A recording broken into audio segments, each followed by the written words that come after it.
친구들이 오히려 걱정을 했죠. 너는 수험생이 맞냐?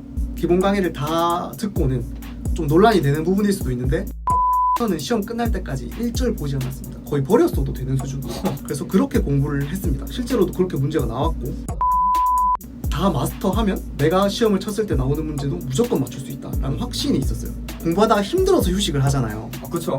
네, 너무 힘드니까 내일은 쉬어야겠다. 근데 제가 말씀드린 방법대로 하면 발상의 전환이죠. 거꾸로 할 수 있습니다. 쉴 수 있으니까 공부를 한다. 쉬기 위해서 공부를 한다. 쉬기 위해서 공부를 하는 거죠. 와. 네.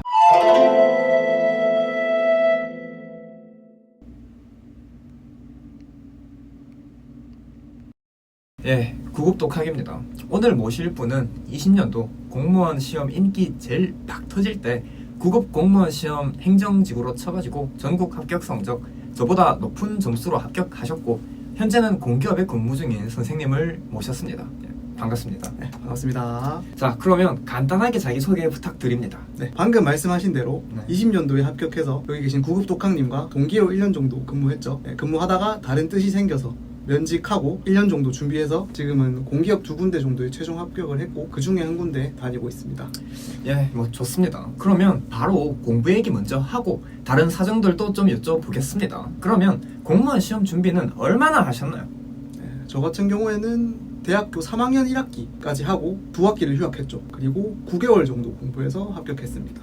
자, 제가 대학교 얘기하면 항상 묻는 게 제가 학벌 컴플렉스가 있어서 좋은 대학이냐를 묻는데 혹시 어느 정도신가요?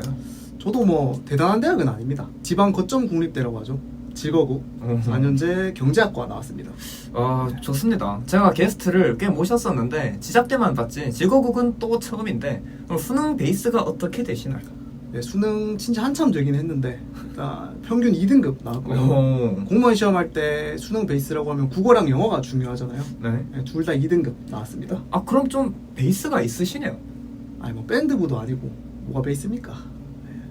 자, 그러면 각설하고 본격적으로 공부에 대해서 얘기해 보겠습니다. 공무원 시험 쳤을 때 성적 말씀해 주실 수 있나요? 네, 국어 90, 영어 90, 한국사 95, 행정법 90, 행정학 100점 이렇게 받았죠. 행정학 100이요. 네, 저도 뭐 매겨보고 놀라긴 했는데 그렇게 됐습니다. 좋습니다. 전공은 경제학과신데 행정학을 잘하셨네. 그러면 과목별로 좀 더 세부적인 공부법 공유 가능하실까요? 네, 세부적으로 말씀드리려면 일단 국어 그리고 영어 그리고 나머지 한국사, 행정학, 행정법 이렇게 세 개를 묶어서 총 3파트로 말씀을 드려야겠네요. 네, 일단 국어 먼저 말씀드리면 솔직하게 저는 아까 말씀드렸다시피 수능 2등급이라는 베이스가 있었기 때문에 비문학이나 독해는 감 유지 정도만 하면 되지 않을까 라는 생각을 했고 그래서 어휘랑 문법에 좀 집중을 했던 것 같습니다. 그 당시에는. 잠깐만요. 근데 지금 국어 시험 바뀌어가지고 뭐 어휘 한자 이런 거 사라졌는데 다른 거는 됐고 비문학이나 독해 얘기나 좀 더 해주시죠. 공감하시겠지만 수능보다는 공무원 시험이 독해가 조금 더 쉽다고 생각하시죠? 수능보단 훨씬 쉽죠. 네, 차이가 많이 난다고 저도 생각을 해서 앞에서 말했던 것처럼 그런 베이스 때문에 그런 부분은 감 유지만 하겠다고 생각을 했고 그래도 나름 팁을 생각해봤어요. 오기 전에 무슨 말씀을 드려야 될지 저도 바뀐 걸 알고 있었기 때문에 네, 그래서 독해는 감 유지가 제가 중요하다고 했지 않습니까? 네. 감 유지를 하려면 질 좋은 문제를 풀어야 된다. 그 부분에 대해서 말씀해보면 좋을 것 같아요. 그러면 질 좋은 문제라는 거는 뭔가요? 시중에 사설 문제들이 있죠. 네. 좀 쓸데없는 문제들이 많습니다. 그러니까 예를 들면 문제가 너무 터무니없이 어렵다던가 좀 경향이 안 맞는 문제들 네. 그런 문제는 일단 피해야 된다고 생각을 하고요. 그리고 상식적으로 생각을 해보면 저희 공무원 시험이 어디서 내는 문제죠? 인혁처죠. 그렇죠. 인사혁신처에서 문제를 내기 때문에 그러니까 역대 인사혁신처에서 낸 문제들이 향후 미래에 대한 시험을 대비할 때도 좀 중요하지 않나 저는 그렇게 생각을 했었죠.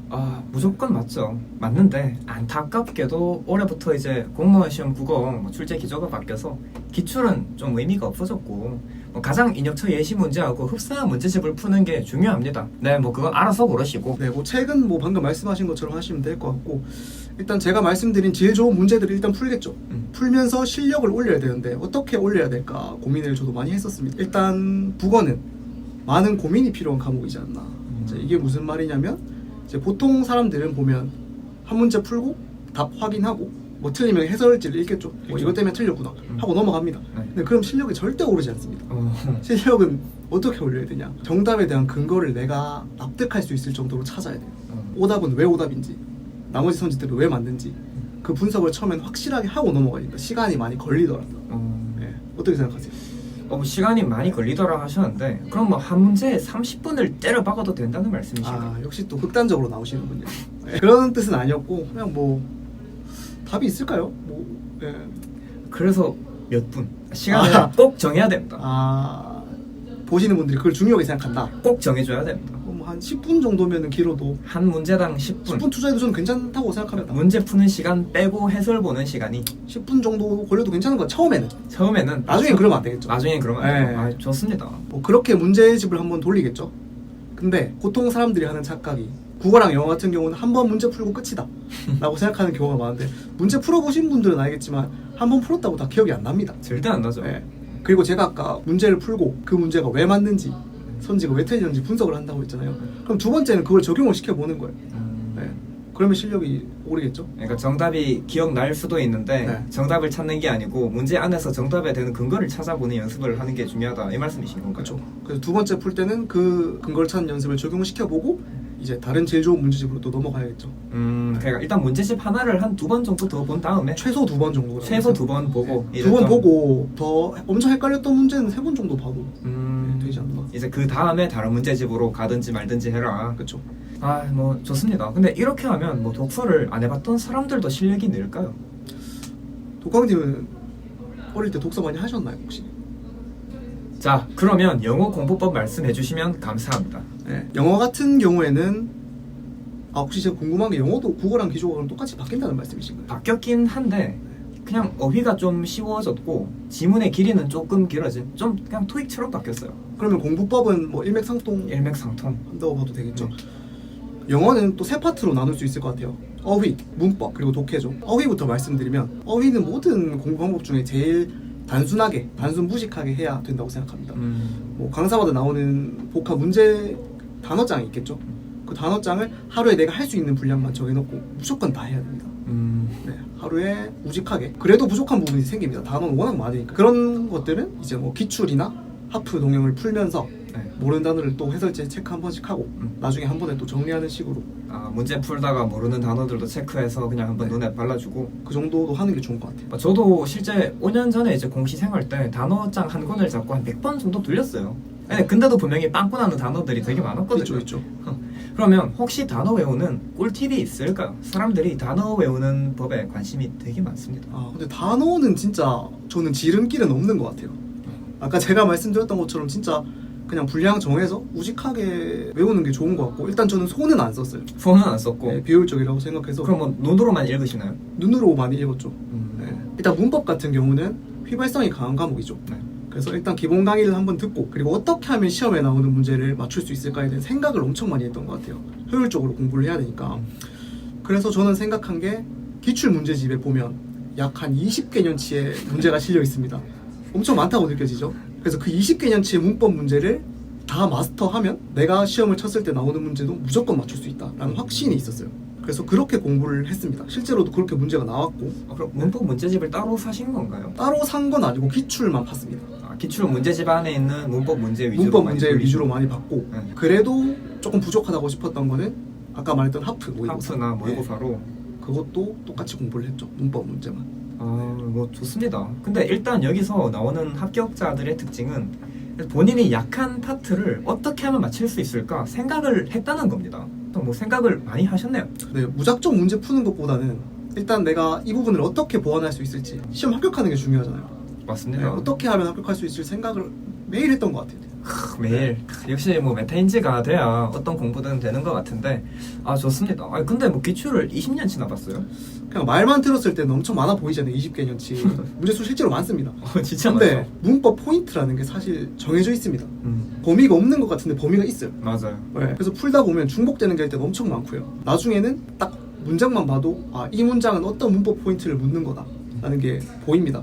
그럼 실력이 는 게 느껴져요. 네, 그때부터는 오히려 문법이 효자가 되지 않나. 처음엔 제일 어렵거든요.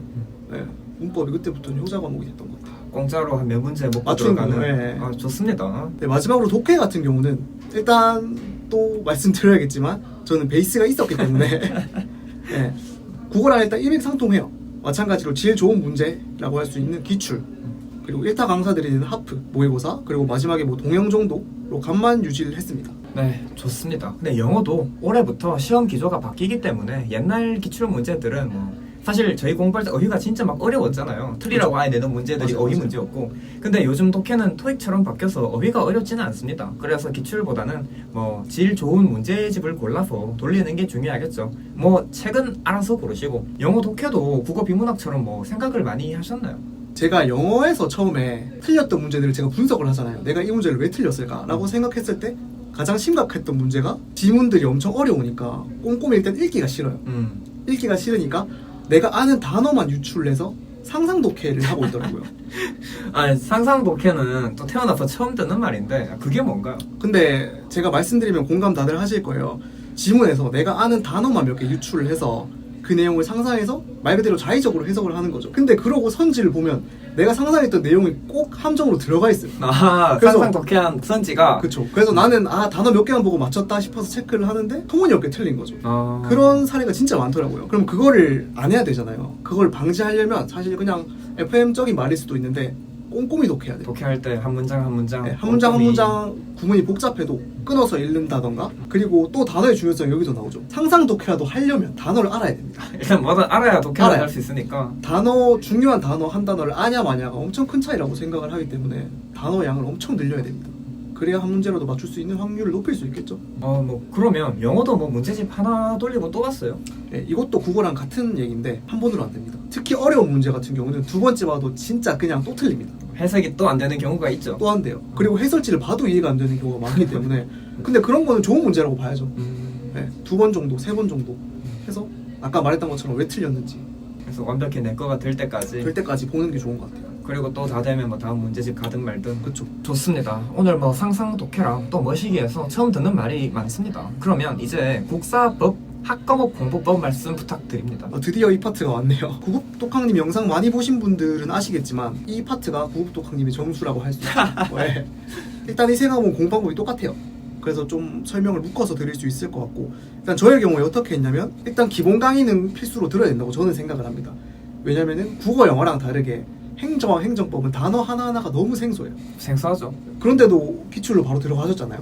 저는 이제 모르는 네. 영어 있으면 바로 검색을 했었죠. 네이버에다가. 이런 방법도 있긴 한데 네. 고통스럽긴 합니다 이게. 그렇죠. 엄청 고통스럽죠. 그래서 저 같은 경우는 일단 기본 강의를 빠르게 수강하자라는 목표를 세웠고, 기본 강의 단원 끝날 때마다 기본서 복습만 꼼꼼하게 하자. 그리고 기본서 날개의 문제들 있잖아요. 네. 그 정도만 풀어보고 누적 복습은 절대 안 했고요. 근데 뭐 사실 저는 인강을 안 들었긴 하지만 인강 스트레이트로 쭉 들으나 아니 듣고 중간중간 뭐 기본서 복습하신 것처럼 하나 기출 문제집 들어가면 어차피 머리에 남는 게 없을 것 같아서 그냥 인강 들을 때 쭉 듣고 바로 기출 문제집 들어가라고 하는데, 인강 끝나고 그때그때 복습한 게 효과가 좀 있었나요?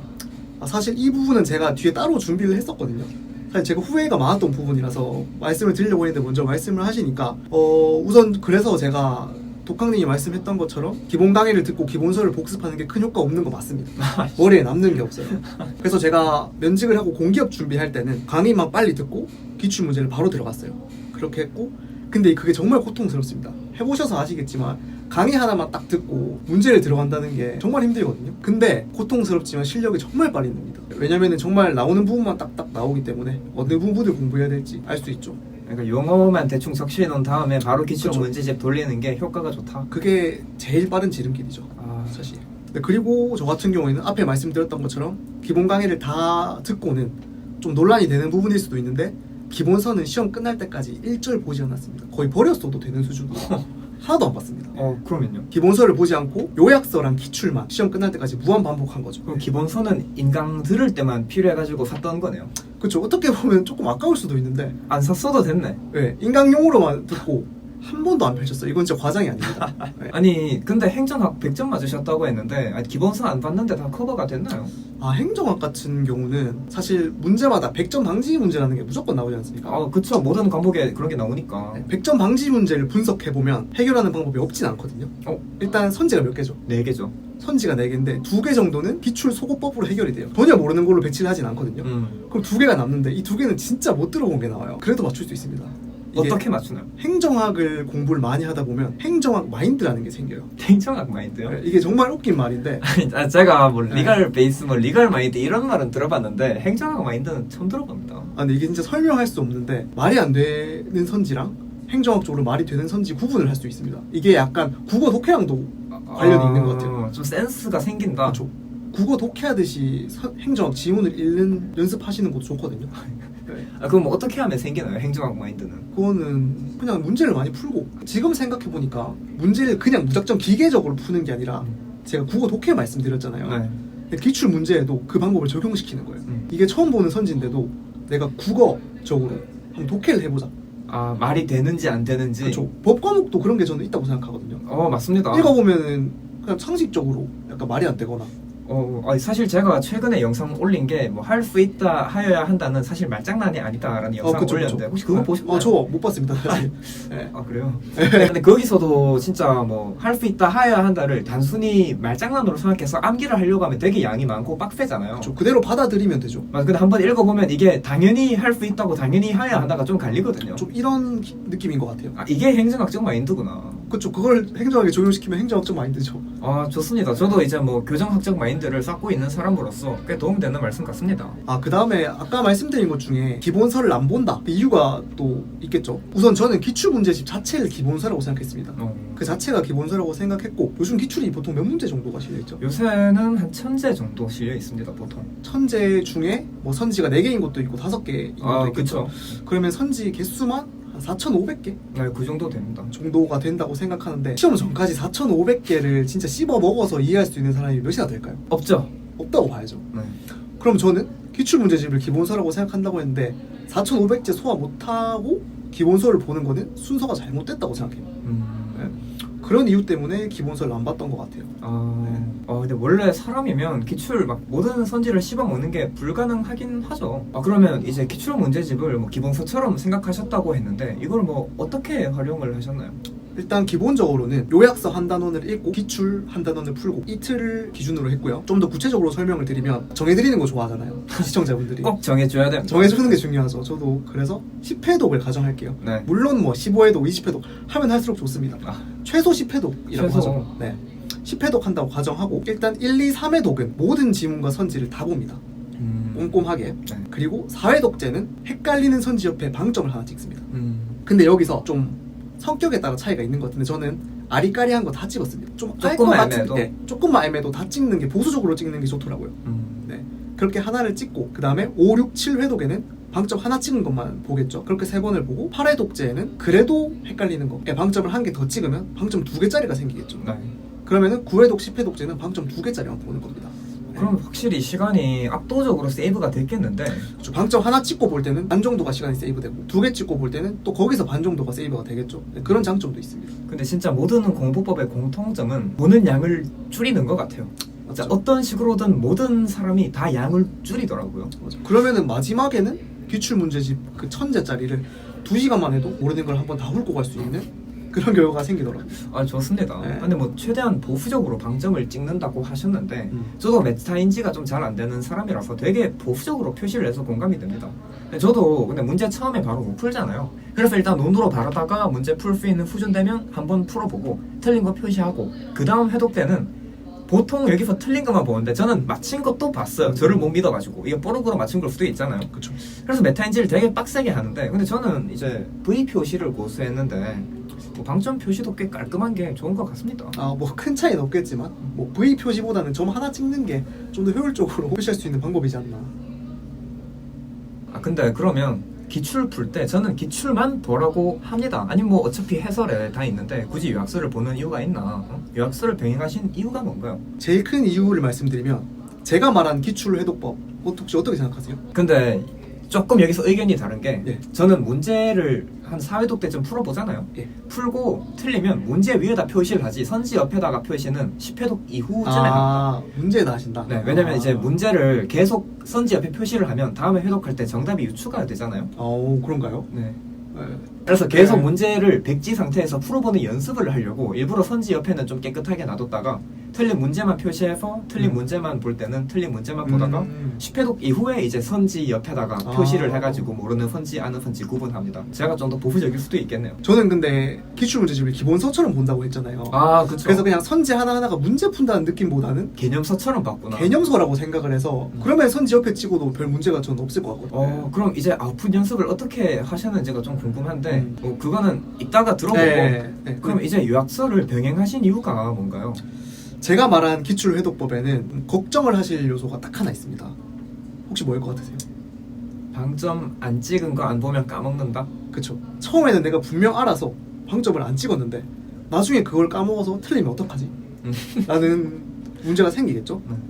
여기서 또 하나 또 질문 드려보고 싶은 게 그러면 거꾸로 방점을 안 찍은 선지들의 공통점이 뭐라고 생각하세요?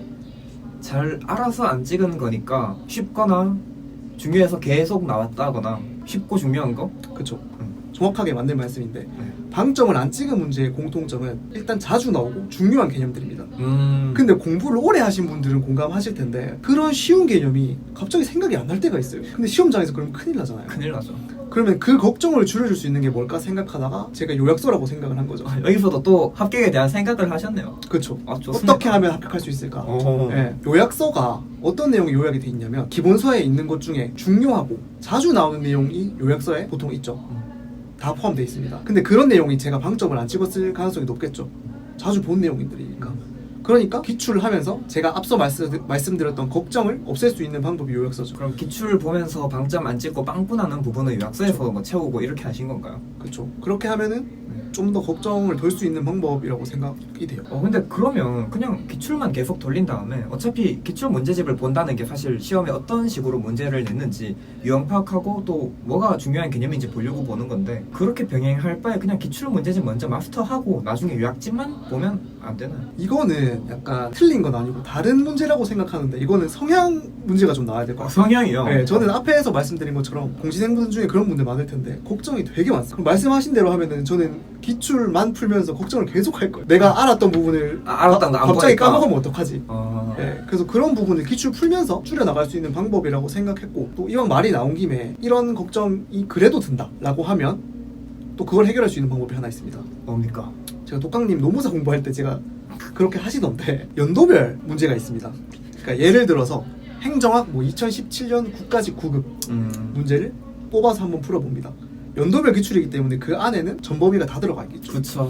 근데 저와 독강님이 했던 방법으로만 제대로 성실하게 했던 분들이라면 거의 다 맞을 거예요. 그쵸. 보통 100점이 나와야 되니까. 100점이 나와야죠. 했다면. 기출 문제를 제대로 공부를 했다면 그러면은 제가 했던 걱정은 싹 사라지게 되는 거죠. 그래서 추가적으로 그런 방법도 있다. 그 요약서 보거나 연도별 본 거는 그냥 걱정을 좀 달래주는 용도였네요. 그게 제일 큰데 어쨌든 공무원 시험이라는 게 유명한 말이 있죠. 밑 빠진 독에 물 붓기라고. 그쵸. 네. 사실 물이 계속 빠지고 있어요. 물은 계속 빠져있다. 네. 맞아요. 근데 걱정을 없애면서 그 물도 조금 막아주는 역할을 합니다. 아. 어쨌든 회독을 하는 거죠. 그것도 아는 것도 회독하는 게 중요해요. 맞습니다. 네. 좋습니다. 저도 지금 영상 찍으면서 제 밑 빠진 독에 물이 계속 줄줄 빠지고 있는데 사실 저희 뭐 동기 시절에 같은 회사 근무할 때는 둘 다 이제 술을 좋아해가지고 주 4회씩 술만 처먹어서 이런 생산적인 얘기는 지금 처음 해보는데 생각보다 공부법에 대해서 좀 진심이시네요. 또 그때 생각이 좀 나네요. 2년 전이죠. 네. 네. 근데 독학님이 좀 과장을 하셨는데 과장이 아니고 과소평가를 하셨는데 주 6회였습니다. 그때 저희 주 6회술 마셨었나요? 네, 주 6회 술을 마시고 정말 즐거운 시간이었죠. 제가 배에 혹도 나고 그랬었죠. 그래서 지금 준비하시는 분들도 이렇게 공무원 입직하시면 동기들과 이렇게 즐거운 시간 보내실 수 있습니다. 네. 좋습니다. 네. 아무튼 저도 아까도 계속 말씀드렸는데 걱정이 많은 스타일이라고 했잖아요. 걱정을 해소하려면 제가 처음에 막 인터넷에 있는 합격 수기를 거의 다 찾아봤어요. 그래서 합격자들이 어떻게 공부하고 어떻게 쉬었는지 알고 싶어. 그래야 내 걱정이 없어질 것 같아요. 그쵸. 그렇게 따라하면 될 것 같거든요. 맞아요. 그 사람들은 합격했잖아요. 맞아. 네. 그래서 저도 그런 부분을 잘 알고 있어서 분명 공감하시는 분들 많을 것 같아요. 그래서 저도 그런 부분에서 좀 도움이 되고 싶어서 나왔어요. 좋습니다. 근데 걱정이 많다고 하셨는데 그런 거 치고 면직을 되게 쉽게 하시던데. 네, 근데 또 인생에 있어서도 큰 결정을 할 때는 또 남자답게 그런 결정을 할 때가 필요합니다. 뭐 좋습니다. 자, 그러면 이제 시험 마무리 한 달 전쯤부터는 어떤 식으로 준비를 하셨는지가 궁금합니다. 일단 시험 마무리 정말 중요하죠. 한 달 전쯤 되면은 기출도 어느 정도 마스터한 상태고 어떻게 마무리를 할지 고민이 많이 되실 것 같은데 일단 사람마다 중요하게 생각하는 포인트가 다르겠죠. 시험 마무리할 때. 저 같은 경우에는 일단 시험 칠 때 시간 관리 그리고 전범위 문제에 대한 감 익히는 거. 이 두 가지가 가장 중요하다고 생각했고 그 두 가지를 어떻게 하면 또 잘 챙길 수 있을까 생각하다가 실제로 제가 한 방법인데 마지막에 동형 모의고사가 많이 나오잖아요. 그쵸. 그래서 저는 과목별로 한 3타까지 3타요? 예, 동형 모의고사를 전부 샀습니다. 이것도 아까 제가 말한 그 불안에서 왔던 거죠. 불안해서 그러니까 1타, 2타, 3타 이거 말씀하시는 거 맞죠? 다 샀죠. 그래서 5과목이니까 뭐 동형모사, 모의고사 한 15개 뭐 이렇게 샀던 것 같아요. 실제로. 그 하나 사면 막 여러 개 들어있잖아요. 그쵸. 다 풀었죠. 와. 네, 그리고 우리가 시험 시간이 언제까지지? 한 9시부터 100분이었죠. 10시 40분이죠. 그러니까 9시부터 10시 40분이니까 그 시간에 맞춰서 딱 앉아서 실제 시험 치는 것처럼 문제집 5개를 꺼내옵니다. 그리고 이제 시험 치는 순서가 사람마다 다르잖아요. 네. 그러니까 저 같은 경우에는 뭐 한국사를 먼저 풀었던 것 같고 독학님은 뭐 먼저 푸셨나요? 저는 그냥 순서대로 풀고 국어, 영어 이렇게. 모르는 건 바로 넘어간 다음에 다 풀고 다시 돌아와서 모르는 거 풀고 이런 식으로 했어요. 그 시뮬레이션까지 완벽해야 된다. 그래서 매일 거의 2타임을 썼습니다. 2타임을. 왜냐면 3타까지 샀으니까 양이 많잖아요. 양 진짜 많죠. 네, 그래서 거의 하루에 어차피 기출은 마스터했으니까 2타임씩 그것만 조졌습니다. 네, 그리고 피드백까지. 네. 아까 말씀하신 것처럼 진짜 뭐 걱정이 많으신데 그래서 모의고사 풀면 점수는 잘 나왔나요? 그것도 롤러코스터죠 사실. 사실 모의고사 풀어보시면 알겠지만 정말 천차만별이에요. 난이도, 그 강사가 어떤 부분을 좋아하냐 네, 이런 거에 따라 많이 시험이 갈리죠. 그래서 실제로 저는 60점이 나온 적도 있고 100점이 나온 적도 있습니다. 그래서 지금 듣는 수험생분들도 동형 모의고사 시즌이 되면 하루에도 몇 번씩 기분이 왔다 갔다 합니다. 내가 행정학을 이렇게 준비를 많이 했는데 60점이 나오잖아요. 맞아요. 근데 걱정할 필요 전혀 없는 게 제가 동형 때는 60점을 맞았다가 시험 때 100점을 맞은 사람이기 때문에 네, 이렇게 생각하시면 될 것 같아요. 근데 모의고사 가지고 뭐 기분 좋았다 나빴다 이거 자주 하지 말라 하잖아요. 그쵸. 근데 모의고사 점수 잘 나오면 바로 공부 접고 막 맞죠, 맥주 따고 맞죠. 하는 게 네. 이게 또 수험생의 재미인데. 그렇죠. 좋습니다. 그러면 그 실제 시험장에 입고 갈 옷처럼 패션도 맞춰서 모의고사를 뭐 치셨나요? 사실 저는 그렇게 하진 않았는데 방금 말씀 들으니까 상당히 괜찮은 방법인 것 같아요. 제가 시험장이랑 똑같은 환경 조성하는 게 좋다고 말씀드렸잖아요. 네, 굉장히 좋은 방법 같은데요. 왜냐면 제 친구 중에 한 명이 코로나 시절에 공부할 때 집에서 공부해야 되니까 밖에서 공부하는 기분 낸다고 청바지를 입고 공부한 친구가 있었거든요. 그래서 실제로 합격하셨나요? 떨어졌긴 합니다. 자, 그러면 일단 공부법에 대한 얘기는 좀 과목별로 역대급으로 자세하게 들은 것 같습니다. 그러면 좀 생활적인 부분에 대해서 질문 드리고 싶은데 뭐 하루 공부 시간은 어느 정도였나요? 일단 매일 목표는 아침 9시부터 저녁 10시까지 앉아있자. 그리고 뭐 흔히 순공 시간이라고 하죠. 순공 시간 8시간을 채우자가 목표였는데 솔직히 거의 못 지켰습니다. 거의 못 지켰고 실제로 한 거 보면 하루에 순공 6시간에서 7시간 정도 하면은 많이 했다. 네, 그렇게 생각했던 것 같아요. 순공 시간 말씀하시는데 그럼 시간을 재면서 공부를 하신 건가요? 네, 저는 스탑워치 재고 이것도 사실 강박인데 화장실 갈 때나 잠깐 딴 생각했을 때도 전 껐습니다. 딴 생각할 때도? 예. 순공이 아니죠, 딴 생각을 하면. 아니긴 한데 그 스트레스 받아서 못 해먹겠던데 괜찮아요. 오히려 그걸 못 지키는 게 스트레스죠. 내가 딴 생각을 했는데 스톱워치가 돌아가고 있어. 저 그걸 못 봅니다. 근데 거의 못 지키셨잖아요. 좋습니다. 그러면 공부할 때 저는 가장 중요하게 생각하는 게 공부법도 공부법이지만 쉴 때 잘 쉬어야 된다고 생각을 합니다. 뭐 내과학적으로 이걸 뭐 회복 탄력성이라고 하나. 그 쉴 때 쉬어야 공부할 때도 잘 되는데 휴식을 어떻게 보내셨나요? 제 생각에도 휴식이 가장 중요한 부분이라고 생각을 하고 근데 또 그만큼 개인별로 편차가 크잖아요. 누구는 하루만 쉬어도 불안에 미쳐할 수도 있고 국장님은 꽤 많이 쉬신 걸로 제가 알고 있는데 네, 네, 이렇게 사람마다 다르잖아요. 근데 또 보시는 분들은 답을 정해드리는 걸 좋아하시잖아요. 정해줘야죠. 그래서 제가 또 제 걸 가지고 왔습니다. 좋습니다. 네, 일단 저는 상당히 계획적으로 쉬었습니다. 일단 독학님은 저랑 1년 정도 같이 근무를 하셨잖아요. 네. 제가 뭐 일하는 스타일이나 평소에 뭐 놀 때나 계획적입니까? 진짜 막장이었죠. 사실 저는 극피에다가 엄청나게 계획을 하지 않는 스타일인데 휴식은 너무 소중하잖아요. 그렇기 때문에 계획적으로 한번 짜봤어요. 일단 하루에 공부 시간을 나누자면 세 타임으로 나눌 수 있겠죠. 아침 공부, 오후 공부, 그리고 밤 공부. 그러면 일주일이 7일이니까 총 21타임이 나옵니다. 내가 하루도 쉬지 않고 공부를 했을 때 21타임. 그럼 휴식이라는 거는 21타임 중에 몇 타임을 쉬어야 나한테 맞는 휴식인가? 이게 아까 모의고사 칠 때 말한 타임 얘기구나. 맞습니다. 네. 그러면 저는 초반에 9번도 쉬어보고 3타임도 쉬어보고 4타임도 쉬어보고 다 해봤는데 저한테 가장 적당한 건 5타임이더라고요. 21타임 중에 5타임을 쉰다. 아니 예시로 들면 뭐 어떤 식으로 쉰 거죠 이게? 예시 한번 들어보자면 만약에 월요일 화요일 공부를 열심히 했어요. 네. 그리고 수요일 저녁쯤 되니까 집중이 너무 안 돼. 그럼 저는 그냥 집에 갑니다. 집에 가서 뭐 재밌는 거 보면서 뭐 치맥을 한다거나. 구급독학 라이브 같은 거 보면서. 그 당시에 만약에 구급독학님이 라이브를 하고 계셨다면 제 수험생활은 또 단축되지 않았을까. 좋습니다. 그럼 한 타임 쉰 거죠. 네. 그리고 또 다시 열심히 뭐 수요일 목요일 하다가 금요일 아침에 또 일어나기 너무 힘들어 아침에. 그럼 아침 타임 그냥 쉽니다. 그럼 한 타임 또 쓰는 거죠. 그래도 3타임이 남아요. 그러면 토요일에 또 열심히 하고 일요일 하루 그냥 전체 노는 거예요. 와, 이 타임으로 쉬는 게 규칙적인 생활은 아닌데 되게 좀 스트레스 덜 받겠다 이렇게 하면. 그쵸. 그래서 저는 실제로 친구들 약속에도 뭐 공부한다고 못 나가거나 이런 게 전혀 없었고요. 친구들이 오히려 걱정을 했죠. 너는 수험생이 맞냐? 네, 근데 저는 전혀 죄책감이 없었던 게 제가 정한 거잖아요. 네. 5타임이 저한테 맞았고 5타임은 그냥 제가 쉬는 시간이라고 딱 정해놨기 때문에 네. 전혀 그런 죄책감은 들지 않았어요. 근데 살면서 또 이렇게 휴식을 타임으로 나누는 건 진짜 처음 들어보는데 들으면서 솔직히 좀 감탄했습니다. 네. 나 이거는 나도 앞으로 이제 이렇게 좀 공부를 해야겠다. 이건 진짜 뭐 좋은 것 같습니다. 근데 또 마지막으로 이 휴식 방법에 대해서 또 다른 장점이 있거든요. 이거 어필을 하나 하자면 보통 공부하다가 힘들어서 휴식을 하잖아요. 그렇죠. 네, 너무 힘드니까 내일은 쉬어야겠다. 근데 제가 말씀드린 방법대로 하면 발상의 전환이죠. 거꾸로 할 수 있습니다. 쉴 수 있으니까 공부를 합니다. 쉬기 위해서 공부를 한다? 쉬기 위해서 공부를 하는 거죠. 와. 네, 어차피 정해놨으니까 예를 들어서 토요일까지 공부 열심히 했는데 내가 정해놓은 휴식 타임이 3타임이나 남았어. 그러면 토요일까지 엄청 열심히 할 수 있겠죠. 와, 지리네. 쉬기 위해서 공부한다. 와. 근데 이거 5타임이 이거 공무원 시험 기준인가요? 아니면 공격 기준인가요? 사실 토강님도 아시겠지만 토강님이 맨날 얘기하시는 게 이 공부법 어디 적용해도 합격할 수 있다. 아니 방법은 똑같은데 네. 휴식.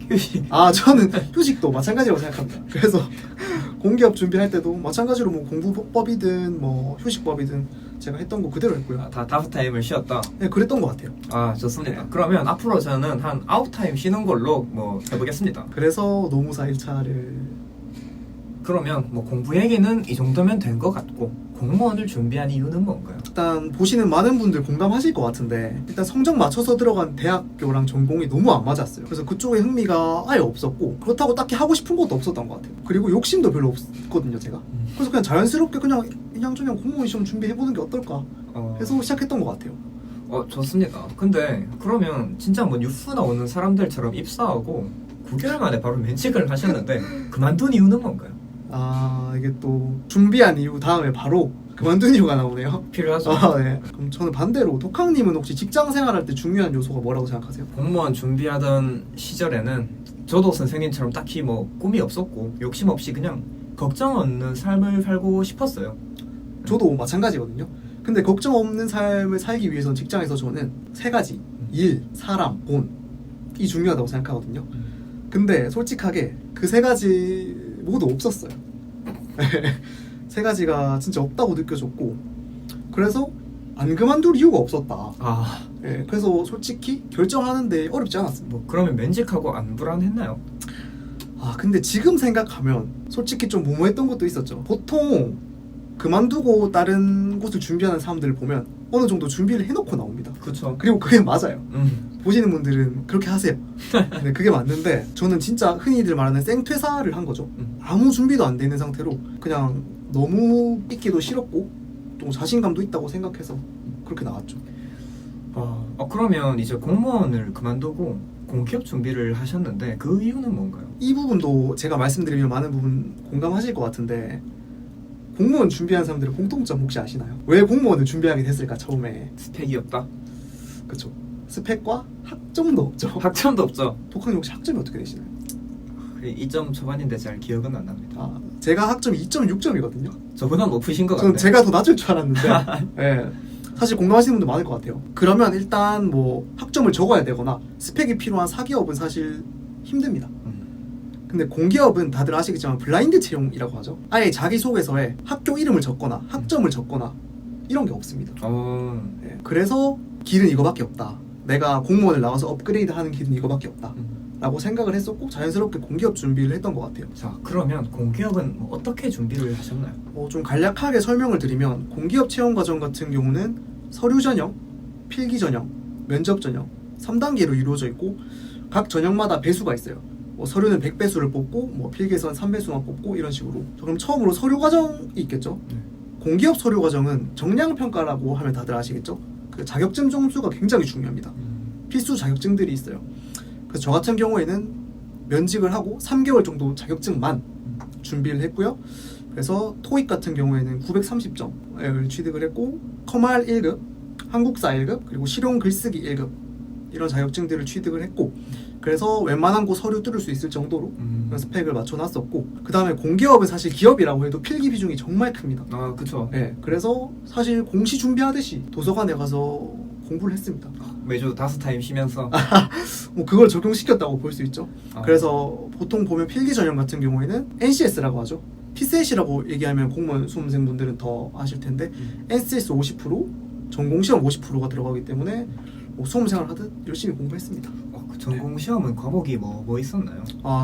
보통 공기업에 사무직으로 입사를 하려면 가장 범용성 있게 쓸 수 있는 과목이 경영학, 회계학, 그리고 재무관리 정도가 있고 그리고 이제 기업마다 다른데 이건 공시 준비하시는 분들 들으면 좋으실 텐데 행정학을 보는 기업도 있습니다. 네. 그래서 실제로 제 공기업 동기 중에도 공무원 시험을 여러 번 떨어지고 네. 공기업 시험을 행정학으로 선택해서 붙은 동기가 실제로 있습니다. 심지어 한 명이 아니에요. 그분은 행정학적 마인드가 좀 부담시셨나 보네. 행정학적 마인드가 있고 NCS라는 게 피셋이라고 말하면 아시잖아요. 네. 그거는 사실 공부를 해서 느는 것도 있겠지만 자기한테 맞는 시험이 있거든요. 그래서 NCS 같은 경우도 본인한테 잘 맞으면 공부를 얼마 하지 않고도 그런 사례가 있다. 네, 그 말씀을 또 드리고 싶네요. 뭐 좋습니다. 근데 뭐 NCS나 방금 말씀하신 회계학이나 재무관리 이런 거는 이름만 들어도 좀 어려워 보이는데 괜찮았나? 그렇죠. 사실 공무원 시험에는 이런 뭐 옛날에 수학이 있었지만 뭐 이런 과목은 없다 보니까 그렇게 생각하실 수도 있는데 근데 오히려 암기하는 과목보다 이렇게 처음에만 힘들지 이제 개념을 딱 익혀 놓으면 이제 암기의 문제가 아니라 이해 영역으로 넘어가는 거기 때문에 오히려 계산 문제가 잘 맞는 사람이 있다. 저도 그랬고요. 네, 머리가 좋아야 된다. 그러면 공기업은 좀 빡센 걸로 알고 있는데 경쟁률이 얼마 정도였는지. 우선 경쟁률 얘기하기 전에 이 시험도 허수가 굉장히 많습니다. 제 생각에는 공무원 시험보다 더 많아요. 왜냐하면은 공무원 시험은 과목이 5개잖아요. 그죠. 그러니까 뭐 허수들 있긴 해도 어느 정도 준비하고 가는 경우가 더 많아요. 근데 공기업 같은 경우는 NCS 한번 쳐도 될 것 같아요. 공부 안 하고. 네. 그다음에 전공 같은 경우도 그 과목 수가 적잖아요. 네. 그래서 허수가 훨씬 많습니다. 일단 그거를 감안하시고 제가 합격했던 기업들 같은 경우에는 첫 번째 기업은 180대 1 그리고 두 번째 합격했던 기업은 한 80대 1 정도 됐었던 것 같아요. 이제 이 경쟁률은 전체 경쟁률 이제 서류부터 네, 그렇게 생각하시면 될 것 같아요. 근데 그러면 전교에서 1등하는 수준이네요. 근데 이게 저도 처음에는 그렇게 접근하니까 그냥 두렵더라고요. 내가 어떻게 180명 중에 1등을 하나.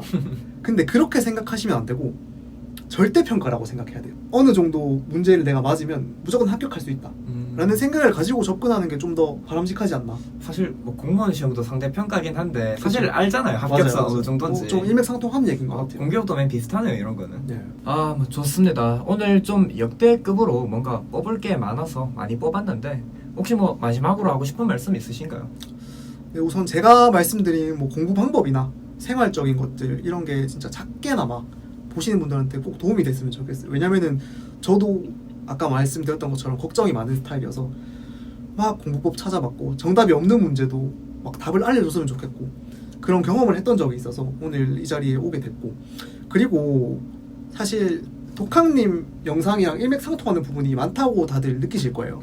이게 어느 정도 맞는 말이거든요. 맞아요. 그래서 사실 공부 방법 같은 경우에는 독학님 영상 꼭 많이들 봐주셨으면 좋겠고 그리고 제가 이제 다른 분들이랑 좀 차별화되는 건 아무래도 공무원을 했다가 그만뒀잖아요. 네, 그러니까 면직자로서 할 수 있는 말이 있을 것 같아요. 우선 지금 공시생분들은 이제 공무원 시험 합격만 하면 저희도 그랬지만 정말 꽃게 걱정 없이 평생 뭐 일도 쉽고 막 그냥 무난하게 지낼 수 있을 것 같은데 이게 정말 생각이랑 다릅니다.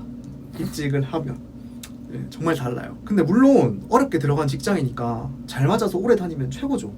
네, 저도 그렇게 생각했는데 근데 다니다가 정말 안 맞을 수 있잖아요. 이건 아니다 싶으면 저 같은 케이스도 있으니까 너무 힘들게 다니지 마시고 뭐 그만둬도 세상 무너지는 거 아니니까 충분히 다른 길로 나가실 수 있다. 네, 그리고 공무원 시험 한번 했다는 게 저 되게 큰 능력이라고 생각하거든요. 그래서 나가서 다른 것도 충분히 할 수 있다. 네, 그렇게 생각하셨으면 좋겠습니다. 좋습니다. 뭐 일단 생퇴사를 하셨지만 합격해보신 분들은 아시겠지만 일단 한번 붙어보면 또 붙을 수 있습니다.